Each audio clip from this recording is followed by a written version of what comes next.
ये हो जाएगा यहाँ पर। क्लियर है, ये चीज़ है।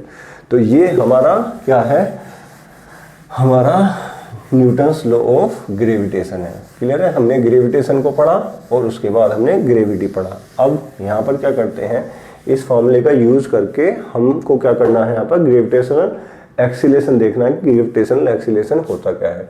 सपोज कीजिए कि यहाँ पर आपका कोई एक हाइट पर, यहाँ पर एक ऑब्जेक्ट है, उसका मास m है और वो क्या कर रहा है कि हमने उसे थोड़ा सा पुश करा, अब वो नीचे आ रहा है, नीचे आ रहा है, ठीक है। और ये क्या है, अर्थ की यहाँ पर ये सरफेस है। तो अगर वो यहाँ से नीचे आ रहा है तो अर्थ क्या कर रही है, उसे अपनी तरफ अट्रैक्ट कर रही है। तो नीचे की तरफ अगर अट्रैक्ट कर रही है तो सपोज कीजिए कि यहाँ पर जो इसकी कोई भी वेलोसिटी है, अब जैसे वो अट्रैक्ट करेगी तो उसकी जो जिस फोर्स से अर्थ उसे अपनी तरफ अट्रैक्ट करेगी, इसकी वेलोसिटी क्या होगी, बढ़ती चली जाएगी। और बढ़ते बढ़ते बढ़ते बढ़ते बढ़ते यहाँ पर क्या होगा कि वो इस पॉइंट पर यहाँ पर हाईएस्ट होगी। तो वेलोसिटी बढ़ने का मतलब क्या है कि यहाँ पर क्या हो रहा है, एक तरह का हमारा वेलोसिटी में चेंज हो रहा है।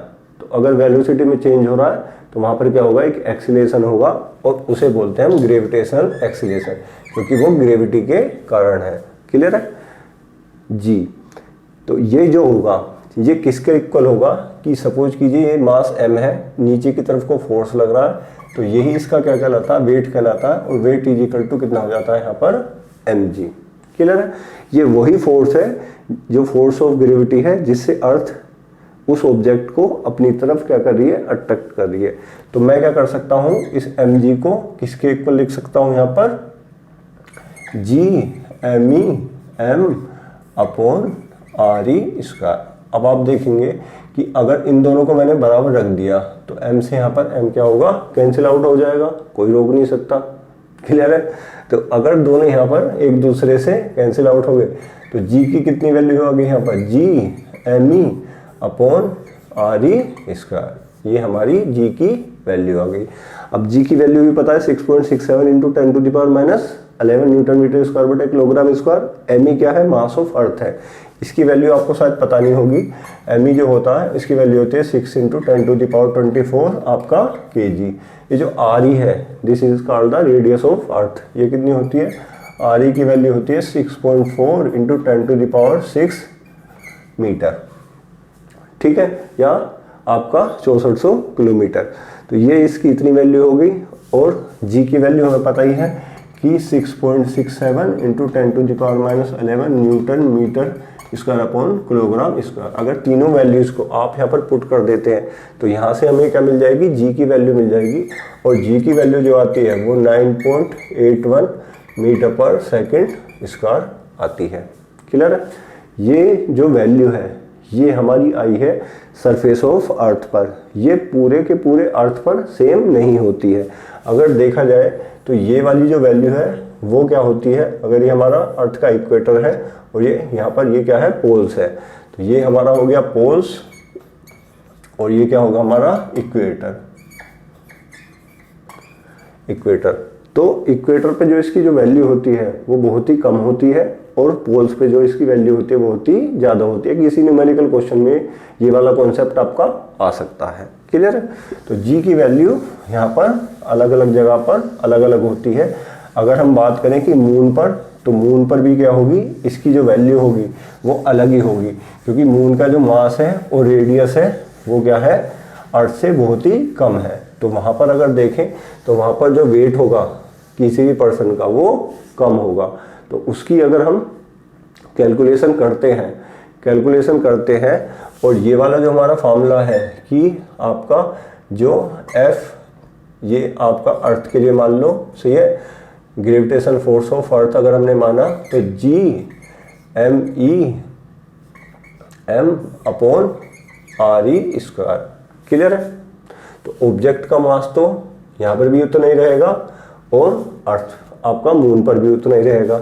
लेकिन अगर मैं मून की बात करूं तो मून पे ग्रेविटेशनल कांस्टेंट ऐसे रहेगा, लेकिन ये कितना हो जाएगा, मास ऑफ मून हो जाएगा, मास ऐसे रहेगा और रेडियस ऑफ मून हो जाएगा, इसका स्क्वायर हो जाएगा।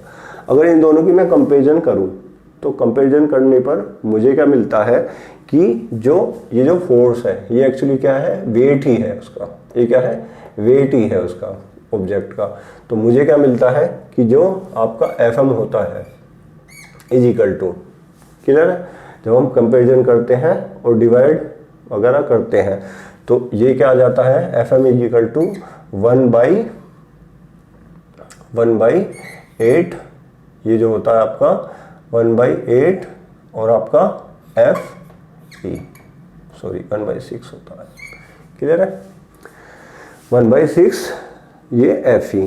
कि अगर आप मून पर उस ऑब्जेक्ट का वेट देखेंगे, मास नहीं वेट, अगर उस ऑब्जेक्ट का वेट देखेंगे तो वो 6 टाइम क्या हो जाएगा आपका कम होगा। जैसे कि अगर यहाँ पर 60 kg है तो वहाँ पर कितना होगा, 10 kg होगा, क्लियर है। इसी तरह से ये जो वेट है वो अलग अलग प्लेनेट पे क्या होगा, अलग अलग होगा, क्योंकि सबकी क्या है यहाँ पर वहाँ पर मास भी अलग होगा और रेडियस भी अलग होगी, क्लियर है।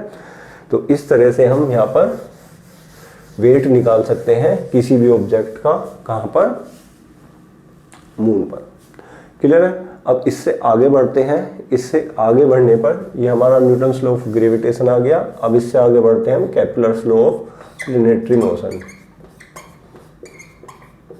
केपलर्स लॉ ऑफ, मोशन ही लिख देता हूँ, Kepler's law of planetary motion, planetary motion, clear है। Kepler's law of planetary motion आपके 3 होते हैं, फर्स्ट, सेकंड और यहाँ पर थर्ड। तो इसे एक एक करके हम यहाँ पर पढ़ते हैं कि ये क्या क्या होते हैं। तो एक एक करके कवर करते हैं। जो फर्स्ट होता है इसका, फर्स्ट वो क्या होता है कि सपोज कीजिए कि जो अर्थ है, जो उसकी जो एक्चुअल जो शेप होती है वो आपकी सर्कल ना होकर क्या होती है, एक ओवल शेप होती है, क्लियर है, एक ओवल शेप होती है उसकी, अर्थ की। और वो जो ओवल शेप होती है उस ओवल शेप को यहाँ पर ये एक तरह से क्या होता है, एक इलिप्टिकल ऑर्बिट होता है, क्लियर है। तो ये क्या होता है, एक इलिप्स होता है। और इसकी क्या होती है, यहाँ पर अगर देखा जाए तो 2 फोकस होते हैं, एक फोकस इसका इधर की तरफ होता है, एक फोकस इसका इधर की तरफ होता है, क्लियर है। तो यहाँ पर जो एक सिंगल को लेंगे उसे बोलते हैं फोकी, क्योंकि फोकी क्या है, यहाँ पर एक प्लूरल फॉर्म है, क्लियर है। तो ये हमें बताता है फर्स्ट लॉ कि all the planets moves around the sun, कि अगर ये यहाँ पर सन इस फोकी पर है तो ऑल द प्लैनेट, ये क्या है हमारे यहाँ पर प्लैनेट है, तो all the planets moves around the sun in a elliptical orbit and sun is at the foci of the Sun is at the foci of the elliptical orbit. This is called our first Kepler's law. ये जो Kepler's law है ये पूरे ब्रह्मांड में जितने भी सारे प्लैनेट्स हैं वो सबके लिए वैलिड है, ये तीनों के तीनों लॉ, ठीक है। और इन पे आपके आते जरूर हैं, क्लियर है। सेकंड जो लॉ है, अगर हम सेकंड लॉ की बात करें और एक हम यहाँ पर क्या बनाए, ये मार्कर इसमें से कोई से चल नहीं रहा है, अगर हम क्या करें कि यहाँ पर एक ऑर्बिट बनाए और उस ऑर्बिट को हम ये लें कि, सॉरी एक सेकेंड, अगर हम उस ऑर्बिट को लें कि ये जो ऑर्बिट है ये आपका, इस ऑर्बिट को अगर लें, ये वाला जो ऑर्बिट है, इस ऑर्बिट में ये मेजर एक्सिस कहलाता है और ये माइनर एक्सिस कहलाता है, क्लियर है। अब सपोज कीजिए कि कोई भी पार्टिकल, कोई भी प्लेनेट है वो इसके चारों ओर चक्कर लगा रहा है और उसने 3 मंथ में उसने इतना एरिया कवर किया, ये वाला एरिया उसने यहाँ पर कवर किया, क्लियर है। और उसी 3 मंथ में उसने ये वाला एरिया कवर करा, ये वाला जो एरिया है उसने 3 मंथ में ये वाला एरिया भी कवर किया। तो न्यूटन के सेकंड हो गए, इसके केपलर्स के सेकंड लॉ के अकॉर्डिंग क्या होता है कि जो आपका एरियल वेलोसिटी है, एरियल वेलोसिटी क्या हो जाएगा, एरिया अपॉन टाइम। टाइम क्या है, यहाँ पर भी 3 मंथ लिया है और ये भी उसने कितने उसमें करा है, 3 मंथ में किया है। तो जो एरियल वेलोसिटी है वो क्या होती है, यहाँ पर कांस्टेंट होती है। एरियल वेलोसिटी मतलब ये इतना एरिया जितने टाइम में लिया है, सही है, एरिया अपॉन टाइम। और ये वाला एरिया जितने टाइम में लिया है, तो टाइम तो मैंने यहाँ पर दोनों का सेम कर दिया। तो 3 मंथ में अगर ये वाला एरिया करा है और 3 मंथ में ये वाला एरिया करा, तो ये दोनों एरिया क्या होंगे, सेम होंगे। क्लियर है? तो इसको हम इस तरह से लिख सकते हैं कि according to the Kepler second law the areal velocity of the planet moves around the sun is constant. Clear है? तो ये चीज हमारा बताती है ये केपलर्स का आपका सेकंड लॉ। अगर थर्ड लॉ की अगर बात करें तो थर्ड लॉ को इधर लिख लेते हैं थोड़ा सा, कि अगर थर्ड लॉ की बात करें कि हम ये देखें कि ये वाला अगर हमारा ये फिगर पर मत जाइए, ठीक है, ये एलिप्टिकल ऑर्बिट है, ये इसका क्या हो गया मेजर एक्सिस और ये किस क्या हो गया इसका माइनर एक्सिस।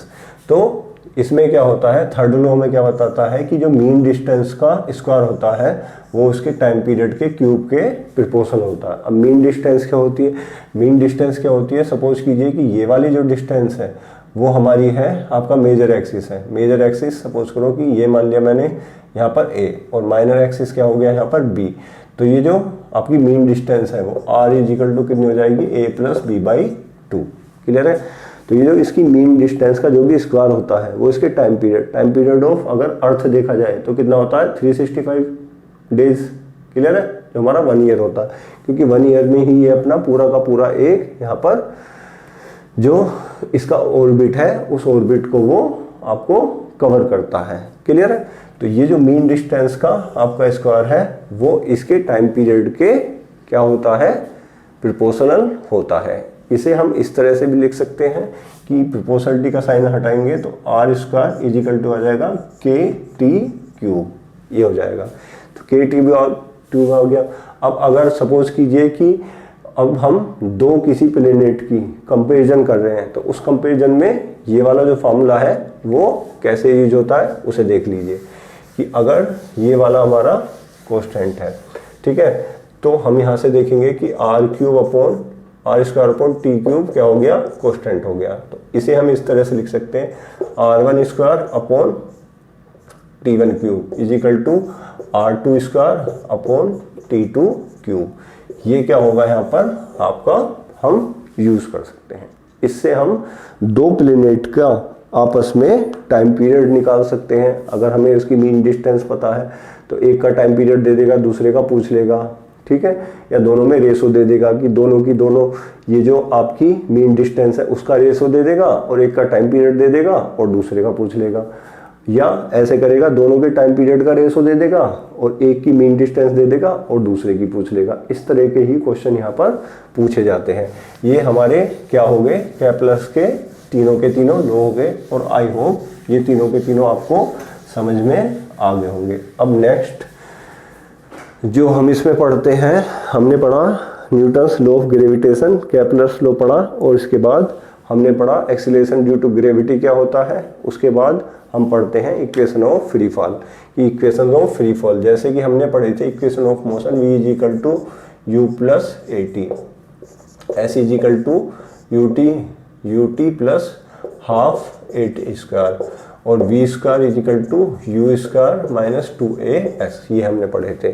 तो अब हम इन्हें अगर कहाँ यूज करें कि सपोज कीजिए कि कोई अर्थ पर हमारा जो भी ऑब्जेक्ट है वो यहाँ से इस पे h हाइट पर है, क्लियर है, और h हाइट पर है, सही है, और वो h हाइट से उसका जो मास है वो m है और वो नीचे आ रहा है, तो इस पे जो ग्रेविटेशनल जो एक्सीलरेशन लगेगा वो क्या लगेगा, यहाँ पर g लगेगा, ठीक है, ग्रेविटेशनल एक्सीलरेशन g लगेगा। अब इसको देखते हुए अगर हम इन इक्वेशन को देखें तो v इक्वल टू कितना है जो हो जाएगा u प्लस आपका a की जगह क्या आ जाएगा g, क्योंकि यहाँ पर आपका नॉर्मल एक्सीलरेशन है, यहाँ पर आपका ग्रेविटेशनल एक्सीलरेशन है। जो यहाँ पर इक्वेशन ऐसे चेंज हो जाएगी कि v is equal to you plus G T, second क्या है s इज इक्वल टू कितना हो जाएगा यू टी प्लस ये कितना हो जाएगा half G T square, clear है, और थर्ड वन क्या हो जाएगा v square is equal to you square minus 2g, और s की जगह हम क्या लगेंगे हाइट, जो कि क्या है हमारी h है। तो ये वाले जो आपके फॉर्मूलाज हैं वो इस तरह से यहाँ पर क्या हो जाएंगे, वो चेंज हो जाएंगे। अब बात करते हैं ये वाली, अगर g है, अगर सपोज कीजिए कि अर्थ की तरफ को वो नीचे की तरफ को आ रहा है, अगर वो जो है आपका वो किधर आ रहा है, यहाँ पर नीचे की तरफ आ रहा है, तो अट्रैक्ट कर रही है अगर उसे, तो उस कंडीशन में जो जी होगा वो क्या होगा, पॉजिटिव होगा। क्लियर है। लेकिन वो अर्थ से अगर दूर जा रहा है, अगर ऊपर की तरफ जा रहा है, तो वो क्या हो जाएगा, यहाँ पर माइनस जी हो जाएगा। क्लियर है। उसी तरह से हम यहाँ पर इसे चेंज कर सकते हैं। अगर वो अर्थ की सरफेस से ऊपर की तरफ जा रहा है तो जी क्या हो जाएगा, यहाँ पर माइनस हो जाएगा। ये वाला कॉन्सेप्ट आपको याद रखने की जरूरत है, क्योंकि इस वाले कॉन्सेप्ट पे भी आपका एक दो न्यूमेरिकल जो भी है वो आ सकता है। क्लियर है। ये हो गया हमारा यहाँ पर इक्वेशन ऑफ फ्री फॉल। ठीक है। अब बात करते हैं यहाँ पे वेटलेसनेस की, कि वेटलेसनेस क्या होती है।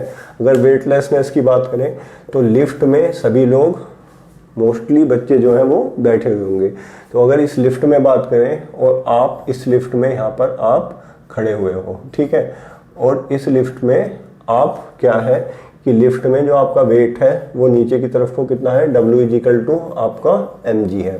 क्लियर है।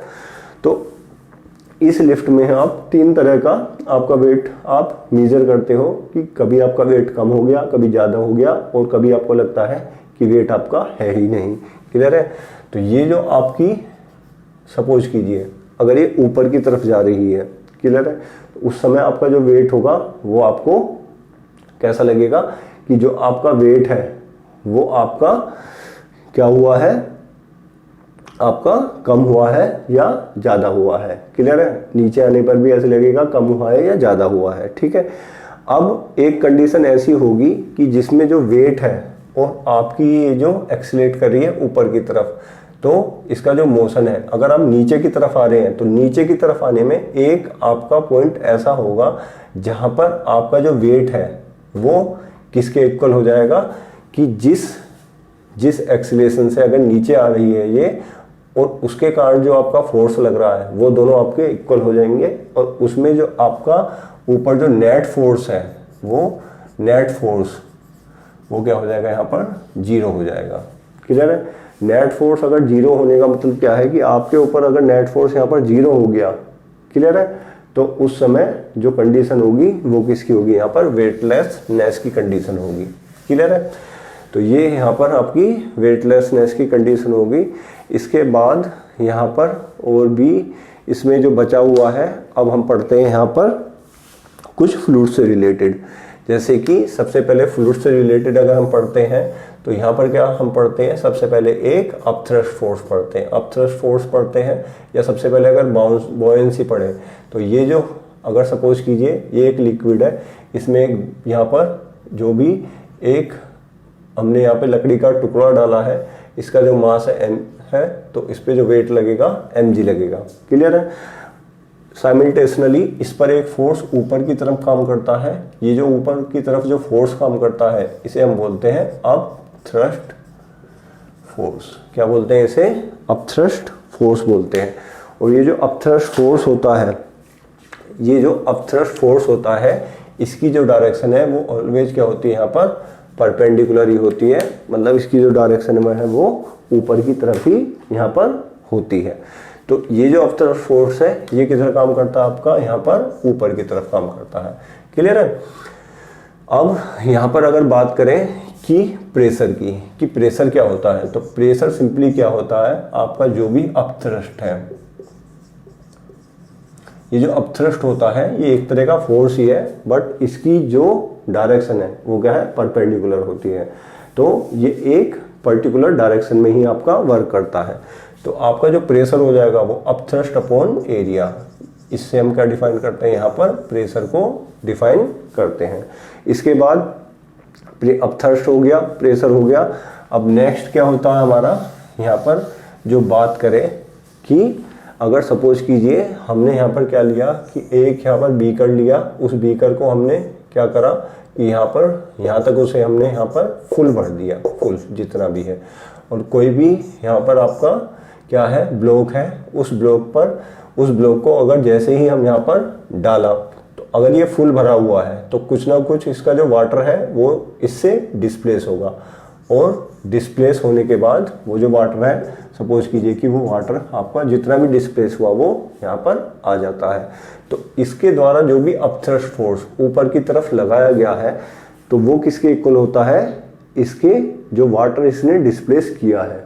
क्लियर है, जो भी अपथ्रस्ट फोर्स इस पर वर्क कर रहा है ऊपर की तरफ, सही है, परपेंडिकुलरली ऊपर की तरफ जो वर्क कर रहा है, किसकी वजह से, इस लिक्विड की वजह से, और जितना भी इसने यहाँ पर वाटर को डिस्प्लेस कर रहा है वो अपथ्रस्ट फोर्स इस डिस्प्लेस किए हुए वाटर के इक्वल होता है। This is called our Archimedes principal. Archimedes principal यही होता है कि ये जो ऊपर को लगाया हुआ जो भी इसका अपथ्रस्ट फोर्स है वो इसके द्वारा हटाया गया जो भी यहाँ पर वाटर है उसके इक्वल होता है। This is called the Archimedes principal. ये आपका आर्किमिडीज प्रिंसिपल हो गया। इसके बाद यहाँ पर आता है आपका डेंसिटी, कि डेंसिटी होती क्या है। डेंसिटी सिंपली आपकी होती है यहाँ पर मास अपॉन वॉल्यूम। मास क्या हो गया हमारा, m हो गया, वॉल्यूम क्या हो गया, v हो गया। क्लियर है, ये जो डेंसिटी है दोनों पे आपकी दोनों के आपके ये जो मास है, क्लियर है, और वॉल्यूम, अगर इसे आप कॉन्सेप्ट वाइज समझे तो आप देखेंगे कि सपोज कीजिए कि एक सॉलिड है, ये क्या है यहाँ पर आपका सॉलिड है, और एक क्या है यहाँ पर आपका, ये आपने यहाँ पर ले लिया लिक्विड ले लिया, और दूसरा क्या ले लिया यहाँ पर, तीसरा जो है वो ले लिया गैस। क्लियर है, तो इस सॉलिड की डेंसिटी, लिक्विड की डेंसिटी और गैस की डेंसिटी क्या होती है, अलग अलग होती है। क्यों, क्योंकि अगर वॉल्यूम मैंने इसका सेम लिया है तीनों के तीनों में, तो इसके पार्टिकल्स क्या होते हैं, इसमें आपस में बिल्कुल जॉइंट रहते हैं और ये बहुत ही कंडेंस रहते हैं, कि एक छोटे से वॉल्यूम में बहुत सारे पार्टिकल्स आ जाते हैं। तो इसका मतलब क्या है, वॉल्यूम तो कांस्टेंट है, इसे मैंने कांस्टेंट रख दिया, लेकिन मास जो है इन पार्टिकल्स का ज़्यादा हो गया, तीनों के उसमें मैंने वॉल्यूम को यहाँ पर कांस्टेंट रखा, मास इसमें सबसे ज़्यादा है। इसका मतलब क्या है कि डेंसिटी मास के प्रोपोर्शन है, तो इसकी जो डेंसिटी है वो क्या होती है, ज़्यादा होती है। ये सॉलिड की जो डेंसिटी है इसे रो से लिखते हैं, रो यहाँ पर सॉलिड, वो ज़्यादा होती है किससे, यहाँ पर अगर कंपेरिजन करें लिक्विड से, क्योंकि लिक्विड में क्या होता है, लिक्विड में वो जो मास है वो उनके बीच के जो पार्टिकल्स हैं उसमें क्या होता है, वो थोड़े एक दूसरे से क्या होते हैं, वो इतने हाईली यहाँ पर कंडेंस नहीं होते हैं। क्लियर है, और इसी तरह से इसी वजह से क्या होता है कि इसकी जो डेंसिटी है वो यहाँ पर लिक्विड की डेंसिटी किससे कम होती है, सॉलिड से कम होती है। अगर यहाँ पर देखें एयर में तो एक पार्टिकल यहाँ पर है, एक पार्टिकल यहाँ पर है, एक पार्टिकल यहाँ पर है, तो इसकी जो डेंसिटी होती है यहाँ पर गैस की, ये लिक्विड से भी कम होती है। क्लियर है, अब अगर बात करें यहाँ पर कि सपोज कीजिए अगर कोई भी यहाँ पर एक लिक्विड है, अगर लिक्विड की ही बात करें तो लिक्विड की बात करें कि अगर वो यहाँ पर ऑब्जेक्ट है और इसकी जो डेंसिटी है, इसकी जो डेंसिटी वो अलग होगी क्योंकि सॉलिड है, सॉलिड की डेंसिटी अलग होगी, और ये जो लिक्विड है इसकी डेंसिटी यहाँ पर अलग होगी। सपोज कीजिए कि इसकी सॉलिड की डेंसिटी को मैंने लिखा यहाँ पर रो एक ग्रीक वर्ड है, सही है, रो एस लिख दिया, और लिक्विड को मैंने लिख दिया यहाँ पर आपका रो आपका एल लिख दिया। क्लियर है, तो ये जो ऑब्जेक्ट है इसमें नीचे श्रिंक कर जाएगा, या इसमें फ्लोट करेगा, या इसमें ये हाफली फ्लोट करेगा, ये टोटली डिपेंड होता है इसकी डेंसिटी पर। अगर इसकी डेंसिटी ज़्यादा है सॉलिड की, इसकी कम है, तो सिंपली क्या होगा, ये नीचे डूब जाएगा। क्यों, क्योंकि इसका जो वेट है वो नीचे की तरफ क्या होगा, ज़्यादा होगा। क्लियर है, इसका जो अपथ्रस्ट फोर्स होगा वो यहाँ पर कम होगा, तो ये इसमें सिंक कर जाएगा, डूब जाएगा। दूसरा जो केस है, दूसरे केस में क्या है कि वही सेम लिक्विड है, बट इस बार क्या है, जैसे कि यहाँ पर कोई कील वगैरह ली और वो यहाँ पर सिंपली क्या डूब गया। अगर सपोज करो कि हमने एक कागज़ की कोई यहाँ पर क्या है एक नाव बनाई और यहाँ पर उसे हमने तैराना चाहा, तो हम देखते हैं कि वो ऊपर तैरती रहती है, क्योंकि उसकी जो डेंसिटी है वो क्या रहती है, यहाँ पर कम रहती है। तो डेंसिटी यहाँ पर कम है, और एक बात और कि उसका जो वेट है वो भी क्या रहता है, यहाँ पर कम रहता है। इसका जो भी वेट है कम रहता है, किससे कम रहता है, अपथ्रस्ट फोर्स से, जो ऊपर की तरफ लग रहा है। तो डेंसिटी वाइज भी देख सकते हैं, अपथ्रस्ट फोर्स या वेट वाइज भी आप देख सकते हैं। क्लियर है, तो ये यहाँ पर क्या है, ये यहाँ पर दोनों के दोनों अगर देखा जाए कि दोनों के दोनों यहाँ पर ये वाला जो है इससे ज़्यादा है, ये वाला जो है अपथ्रस्ट फोर्स इसके वेट से ज़्यादा है, इसी वजह से क्या हुआ है वो इस पर फ्लोट कर रहा है। क्लियर है? तो ये चीज़ हमारी समझने की है। अब इसके बाद आता है रिलेटिव डेंसिटी, कि रिलेटिव डेंसिटी क्या होती है। रिलेटिव डेंसिटी को और देखें तो रिलेटिव डेंसिटी हमारी क्या होगी, रिलेटिव डेंसिटी जो सिंपली हम देखते हैं वो क्या होती है कि किसी भी ऑब्जेक्ट की जो डेंसिटी को हम वाटर की यहाँ पर डेंसिटी से, यहाँ पर डेंसिटी क्या है, डेंसिटी ऑफ वाटर, तो वाटर की डेंसिटी से हम उसे कंपेरिजन कर सकते हैं। ये हो जाएगी हमारी डेंसिटी ऑफ सब्सटेंस। किसी भी सब्सटेंस की अगर हम डेंसिटी को कंपेयर करते हैं किससे, डेंसिटी ऑफ वाटर से, तो वो डेंसिटी ऑफ वाटर से अगर हम कंपेरिजन करते हैं तो डेंसिटी ऑफ वाटर कितनी होती है, 10⁻³ किलोग्राम पर मीटर क्यूब ये होती है। उससे अगर हम डेंसिटी ऑफ सब्सटेंस को अगर हम कंपेयर करते हैं तो वो हमारी रिलेटिव डेंसिटी हो जाती है। अब देख लेते हैं, ऊपर भी डेंसिटी है नीचे भी डेंसिटी है, तो इसका मतलब क्या है कि ये क्या है, एक तरह का रेशो है, और जो कि इसकी यूनिट नहीं होती है, तो ये एक रेशो है। इससे हमें पता लग जाता है कि उस सब्सटेंस की डेंसिटी वाटर के रेस्पेक्ट में कितनी ज़्यादा है या कितनी कम है, इससे हम उसे पता लगा सकते हैं। This is all about the gravitation. ये ग्रेविटेशन भी खत्म हो गया। अब बात करते हैं वर्क एनर्जी एंड पावर की, तो थोड़ी और पावर बूस्ट करते हैं, और पावर बूस्ट करने पर इस जो लेक्चर को जो दो हमारे टॉपिक बचे हुए हैं यहाँ पर, इसे भी हम उसी ही एंथुसिज्म से कवर करते हैं। जैसे कि फर्स्ट अगर हम इसमें पढ़ते हैं वर्क की, वर्क उसके बाद पढ़ते हैं एनर्जी, और उसके बाद एनर्जी के बाद हम पढ़ते हैं यहाँ पर एंड पावर। ये है तो वर्क, एनर्जी एंड पावर। तो हम ये देखते हैं कि हमारा वर्क एक्चुअली होता क्या है।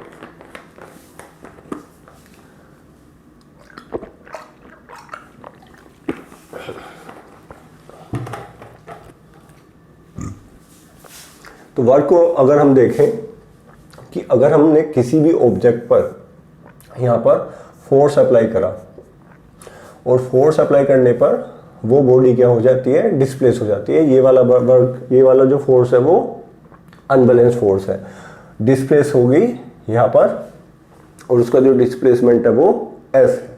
क्लियर है? एफ फोर्स से लगाया और यहाँ पर डिस्प्लेस हो गई, जो कि डिस्प्लेसमेंट यहाँ पर एस है। तो वर्क को हम सिंपली किस तरह से डिफाइन कर सकते हैं, एफ इंटू एस। क्लियर है?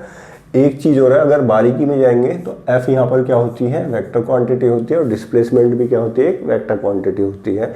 और ये जो डॉट है यहाँ पर, ये क्या कहलाती है, स्केलर प्रोडक्ट। स्केलर यहाँ पर प्रोडक्ट।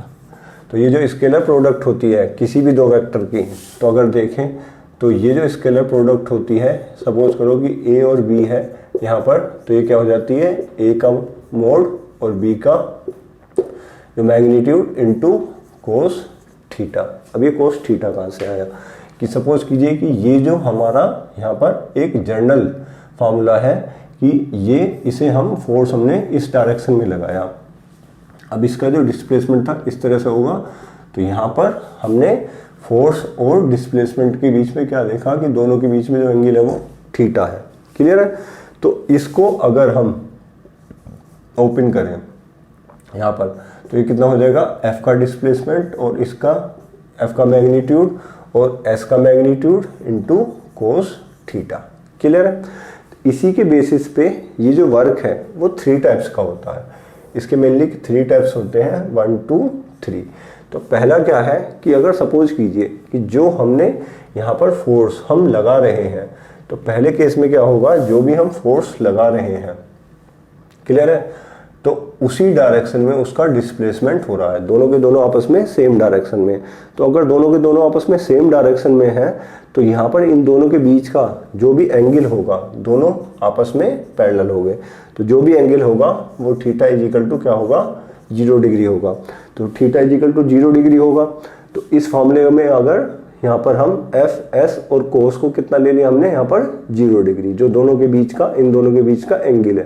तो theta is equal to 0 degree लिया, तो कोस 0 डिग्री की अगर ट्रिग्नोमेट्री में आप 0 डिग्री की वैल्यू देखें तो वो कितनी होती है यहाँ पर 1 होती है। क्लियर है? तो 1 होती है। तो इसका मतलब यहाँ पर W कितना हो जाएगा, W is equal to simple हो जाएगा यहाँ पर एफ एस। और ये वाली जो वैल्यू होती है वो वर्क की कैसी होती है, यहाँ पर मैक्सिमम वैल्यू होती है। नेक्स्ट केस में हम देखेंगे कि ऐसा हो सकता है कि फोर्स तो हम लगा रहे हैं आपका इस डायरेक्शन में, लेकिन डिस्प्लेसमेंट हो रहा है आपका ऑपोजिट डायरेक्शन में। अगर दोनों ऑपोजिट डायरेक्शन में है, ये एक इधर है एक इधर है, तो दोनों के बीच में एंगल कितना हो जाएगा 180 डिग्री, 180 डिग्री हो जाएगा। तो थीटा की जगह क्या ले रखेंगे हम यहाँ पर 180 डिग्री रखेंगे।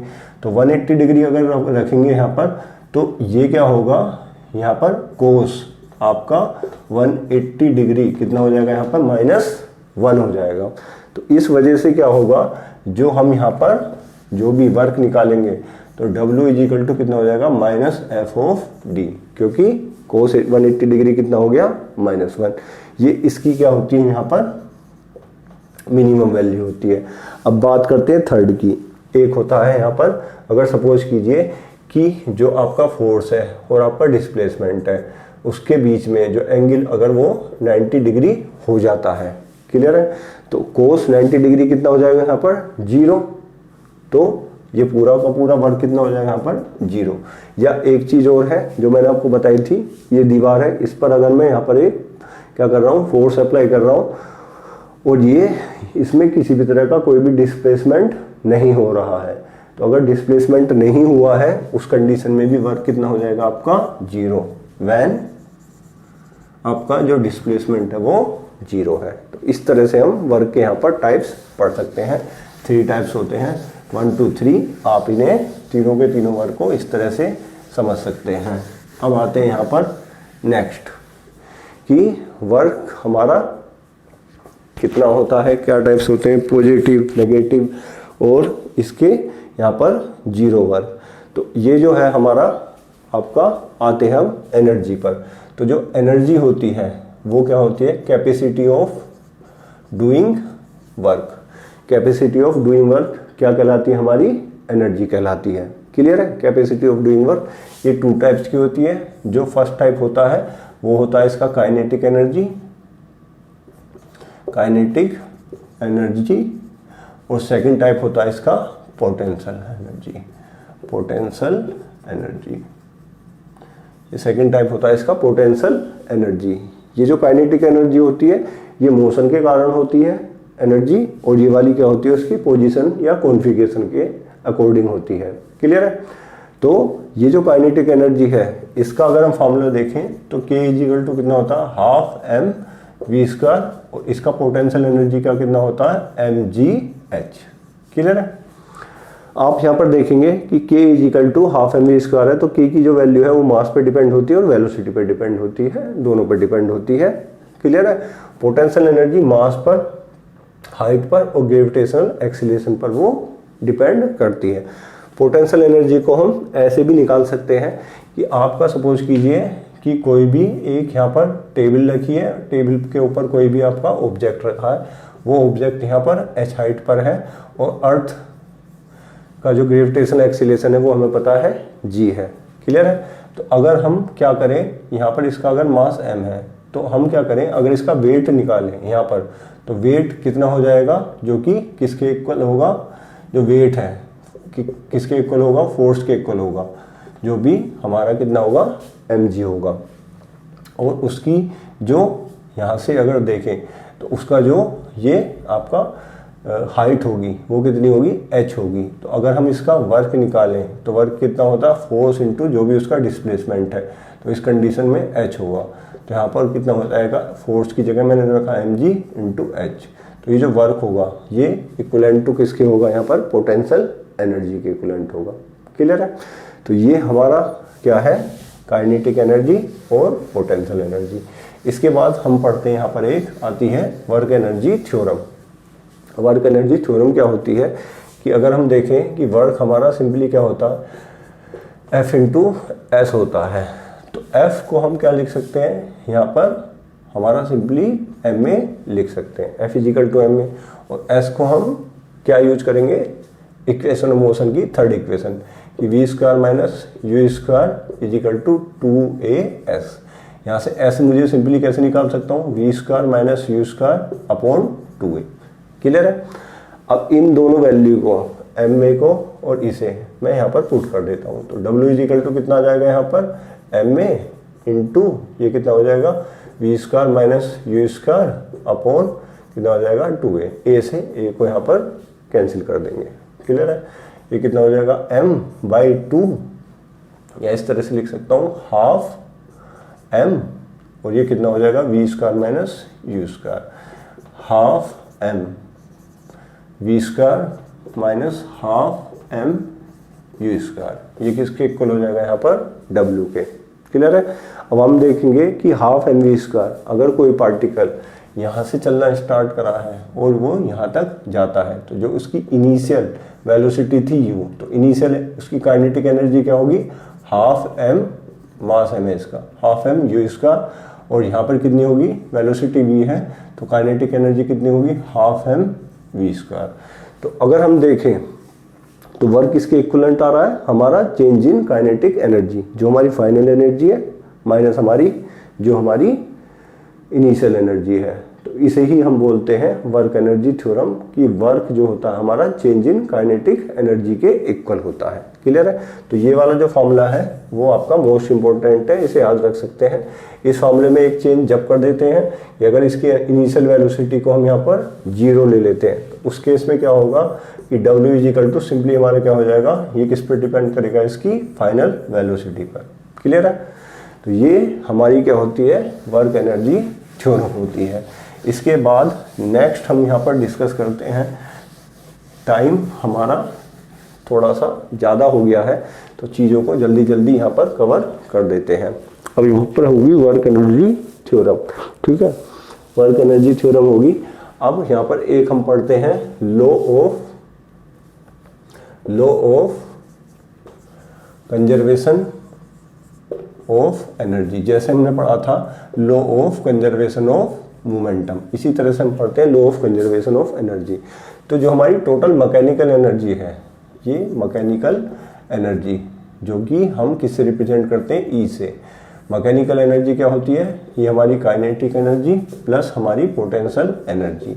तो ये जो ई होता है, ई इज इक्वल टू ये half m v square plus ये कितना होता है mgh। ये जो हमारी एनर्जी होती है ये हमारी क्या रहती है, ऑलवेज कांस्टेंट रहती है। Energy can't never be created, can never be destroyed. ना तो इसे हम क्या कर सकते हैं, क्रिएट कर सकते हैं, और ना ही हम इसे क्या कर सकते हैं, डिस्ट्रॉय कर सकते हैं। तो केवल और केवल ये क्या करती है कि एक से दूसरे में ये चेंज करती है। ठीक है।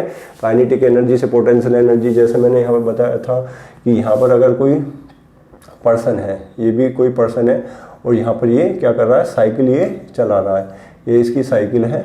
ठीक है, ये इसकी साइकिल है, साइकिल को यहाँ पर चला रहा है। क्लियर है। तो इस साइकिल को चलाते हुए जैसे ही वो यहाँ पर होता है तो यहाँ पर उसकी क्या होती है, पोटेंशियल एनर्जी होती है। अब जैसे ही वो यहाँ से मूव करना शुरू हो जाता है तो पोटेंशियल एनर्जी किस में चेंज होना शुरू कर देती है, आपकी काइनेटिक एनर्जी में। और यहाँ पर आते आते उसकी जो काइनेटिक एनर्जी है वो आपकी क्या हो जाती है, मैक्सिमम वैल्यू हो जाती है। यहाँ पर पोटेंशियल एनर्जी की मैक्सिमम वैल्यू है। अब वो फिर से क्या करता है, फिर से यहाँ से ऊपर की तरफ जाता है। अब उसकी जो वेलोसिटी है कम होने लगती है, क्योंकि जो काइनेटिक एनर्जी है डायरेक्टली रिलेटेड टू किसके है, वो आपकी वेलोसिटी के। वेलोसिटी यहाँ पर कम होने लगती है, तो कम होने लगती है तो यहाँ पर आकर इस पॉइंट पर फिर से 0 हो जाती है, और फिर से यहाँ पर क्या है, पोटेंशियल एनर्जी आपकी फिर से यहाँ पर मैक्सिमम हो जाती है। तो आप देख सकते हैं पोटेंशियल एनर्जी काइनेटिक एनर्जी में चेंज कर रही है, और काइनेटिक एनर्जी फिर से पोटेंशियल एनर्जी में चेंज कर रही है, और यहाँ पर क्या है, किसी तरह का लॉस नहीं हो रहा है। क्लियर है। तो इसे ही हम बोलते हैं लॉ ऑफ कंजर्वेशन ऑफ आपकी एनर्जी बोलते हैं। ये भी हमारा काफ़ी न्यूमेरिकल्स में ये काम आता है। अब अगर बात करें ट्रांसफॉर्मेशन ऑफ एनर्जी की, तो अभी हमने जस्ट देखा है जैसे काइनेटिक एनर्जी पोटेंशियल एनर्जी में चेंज होती है, तो ट्रांसफॉर्मेशन ऑफ एनर्जी हमारा बहुत तरीके से होता है। जैसे कि सपोज कीजिए कि ये हमारे पास एक टॉर्च है, टॉर्च के अंदर जो भी हमारे सेल्स लगे हुए हैं, ये सेल्स लगे हुए हैं, सेल्स के अंदर क्या है, यहाँ पर केमिकल एनर्जी है, और उस केमिकल एनर्जी से क्या होता है, जैसे ही हम बटन दबाते हैं तो यहाँ पर क्या निकलती है, लाइट। तो ये जो केमिकल एनर्जी किस में बदलती है, हमारी लाइट में, ठीक है, लाइट एनर्जी में चेंज होगी। इसी तरह से क्या है कि इसी तरह से वेरियस, जैसे ये बल्ब जल रहा है यहाँ पर, तो ये हमें क्या दे रहा है, इलेक्ट्रिक एनर्जी से ये लाइट एनर्जी में कन्वर्ट हो रहा है और हीट एनर्जी में कन्वर्ट हो रहा है। तो ये होता है ट्रांसफॉर्मेशन ऑफ एनर्जी। अब नेक्स्ट अगर बात करें इसमें, तो हम बात करते हैं किसकी, पावर की, कि पावर क्या होती है। पावर इज बेसिकली क्या होती है, वर्क अपॉन टाइम, कि जो भी वर्क हम कर रहे हैं, work upon time is called the power. Clear है, ये वर्क पावर क्या होती है कि कितने टाइम में हम उस वर्क को कवर कर रहे हैं, this is called the power. Clear है। अब ये जो पावर है इसकी जो यूनिट होती है वो होती है यहाँ पर वाट। क्या होती है, वाट। क्लियर है, ये नॉर्मल यूनिट है। अगर हम इसकी और बड़ी यूनिट पढ़ें तो हम क्या पढ़ते हैं, किलोवाट पढ़ते हैं। 1 किलोवाट कितना हो जाएगा, 10⁻³ आपका यहाँ पर वाट हो जाएगा, W। वाट एक साइंटिस्ट थे, तो यहाँ पर इसका जो यूज़ करेंगे W का, वो कैपिटल करेंगे। क्लियर है। लेकिन पूरा जब हम लिखते हैं यहाँ पर तो वो पूरा स्मॉल में लिखते हैं।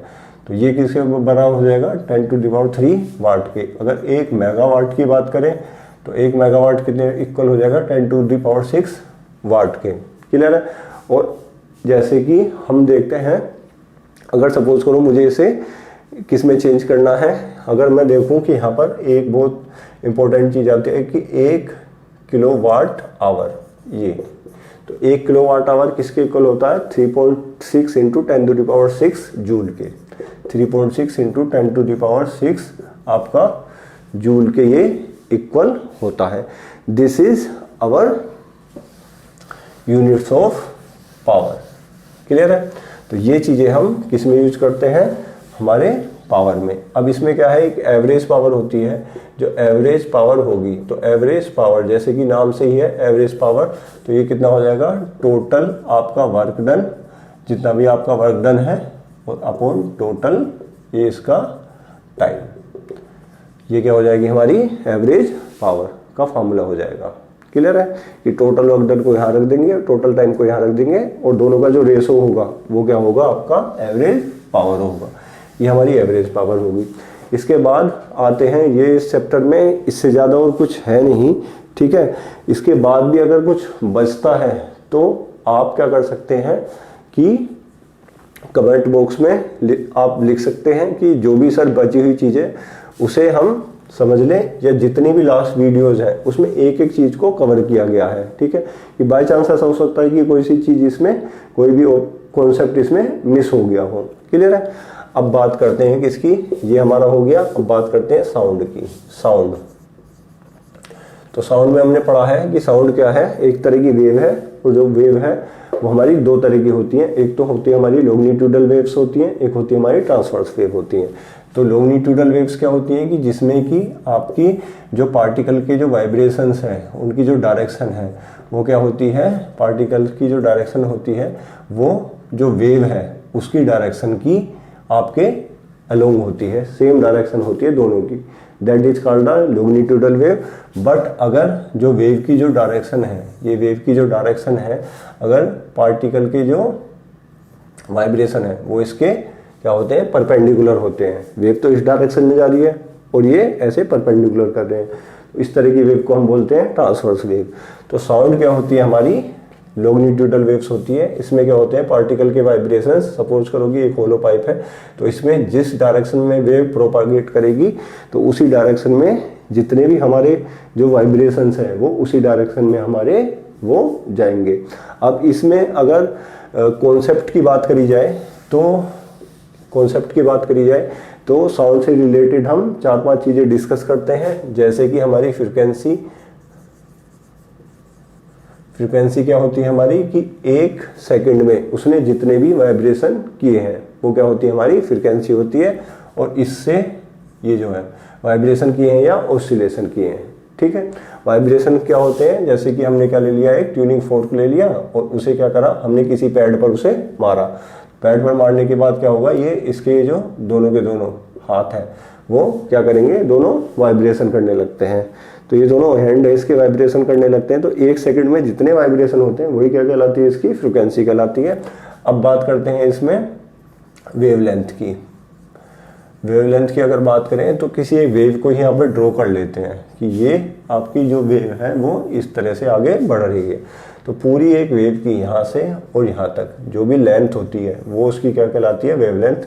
इसे लैम्डा से रिप्रेजेंट करते हैं, क्लियर है। अब एक टर्म होती है यहाँ पर एम्पलीट्यूड की, अपनी मैक्सिमम यहाँ पर ये इसकी वेव की जो मैक्सिमम यहाँ पर ये कितने कहाँ तक जाती है, सही है। तो ये वाली क्या कहलाता है, इसका एम्पलीट्यूड कहलाता है, क्लियर है। ये इसका एम्पलीट्यूड हो गया, ये इसकी वेवलेंथ होगी, ये इसकी फ्रिक्वेंसी होगी। यहाँ पर जो हम फार्मूला यूज करते हैं वो यूज करते हैं वही सेम जो मैंने पहले बताया था, new is equal to 1/t। इसके बाद क्या है, अगर मैं इसकी स्पीड निकालूं तो स्पीड अगर मैं निकालूं तो स्पीड होगा डिस्टेंस अपॉन टाइम। तो यहाँ से और यहाँ तक पूरे एक वेव को कंप्लीट करने में जितना टाइम लगता है उसे हम टाइम पीरियड बोलते हैं। क्या बोलते हैं, टाइम पीरियड। तो लेंथ तो होगी लैम्डा, टाइम पीरियड कितना हो गया, टी। तो ये कितना हो जाएगा आपका, लैम्डा अपॉन टी, क्लियर है। या अगर 1/t को हम देखें, 1/t किसके इक्वल है, न्यू के। तो v इज इक्वल टू कितना हो जाएगा, न्यू इंटू आपका लैम्डा। तो ये वाला जो फॉर्मूला है वो मोस्ट इंपोर्टेंट है यहाँ पर, क्लियर है। अब बात करते हैं इससे आगे कि हम पढ़ते हैं, जैसे हमने लाउडनेस पढ़ी, तो लाउडनेस किसके ऊपर डिपेंड है, सीधा सीधा एम्पलीट्यूड के ऊपर डिपेंड है। जितनी ज़्यादा उसकी एम्पलीट्यूड होगा उसकी लाउडनेस उतनी ही ज़्यादा होगी। इसके बाद हमने पिच को डिस्कस करा कि पिच क्या होती है, कि पिच किस पर डिपेंड करती है, उसकी फ्रिक्वेंसी पर, कि जितनी ज़्यादा फ्रिक्वेंसी होगी वही उतनी ही उसकी ज़्यादा आपकी पिच होगी। अगर दोनों चीज़ें सेम हो जाती हैं तो हमें किसी साउंड में डिस्टिंग्विश करना है, अलग अलग करना है, तो उसमें हम किसकी बात करते हैं, हम उसमें बात करते हैं क्वालिटी की, कि उसकी क्वालिटी देखते हैं कि अगर लाउडनेस और पिच दोनों सेम है तो क्वालिटी से हम उसे डिफ्रेंशिएट कर सकते हैं, क्लियर है। अब एक यहाँ पर पॉइंट है कि यहाँ पर जो स्पीड ऑफ साउंड है वो अगर देखा जाए यहाँ पर एयर में वो कितनी होती है, लगभग 343 आपका मीटर पर आपकी सेकंड होती है। अगर इसकी कंपैरिजन करी जाए स्पीड ऑफ साउंड से, ठीक है, ये तो स्पीड होगी किसकी, आपकी साउंड की। अगर स्पीड ऑफ वेलोसिटी देखें तो 3 × 10⁸ मीटर पर सेकंड। अगर सपोज करो कि कोई बिजली कड़की, ठीक है, और बिजली कहीं पर गिरी, तो पहले क्या होता है, पहले हमें जो दिखाई देती है उसकी चमक दिखाई देती है, उसके कुछ सेकंडों बाद हमें उसकी आवाज़ सुनाई देती है। तो इसका कारण यही है कि जो चमक है यहाँ पर वो क्या है, लाइट है।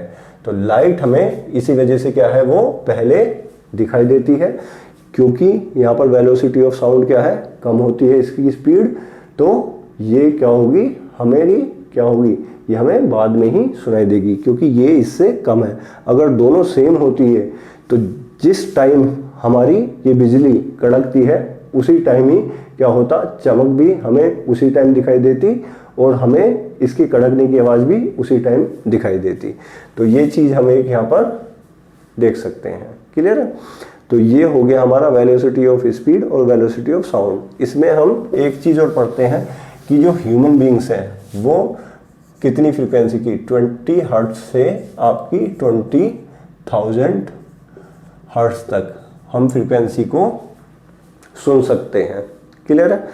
इससे अगर जो कम होती हैं वो होती है इंफ्रासोनिक, और इससे अगर जितनी भी आपकी ज़्यादा होती हैं, जितनी भी इससे ज़्यादा है वो क्या होती है, हमारी अल्ट्रासोनिक।